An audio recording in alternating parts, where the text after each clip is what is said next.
that no amount of pressure and mischief will be able to break our nation's determination to pursue and defend its legal and inalienable rights. The Iranian ambassador said his country would never respond to pressure, but the United States and its allies vow, if necessary, to serve up more of the same if Iran fails to comply. Richard Roth, CNN, United Nations. The U.S. president says the new sanctions send an unmistakable message to Iran. Barack Obama describes these as the toughest ever sanctions, but which do not close the door on diplomacy. Iran's envoy to the UN's nuclear watchdog in Vienna says the new sanctions are part of a series of miscalculations by the West.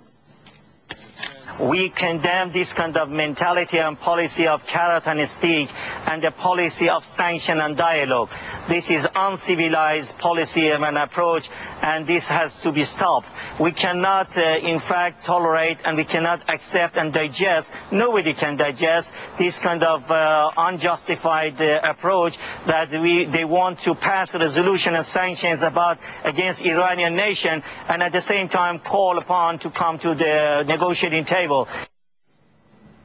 It took months to get China on board for these sanctions. Now we're learning that Israel may have helped to turn the screws behind closed doors. Matthew Chance picks that up from Jerusalem.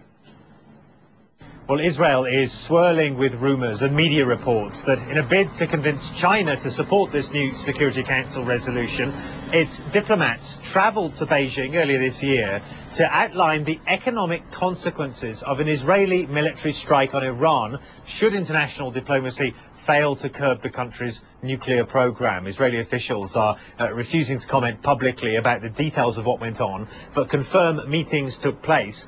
China, of course, regards Iran as an important source of energy to fuel its rapid industrial growth and initially resisted supporting further sanctions against the Islamic Republic.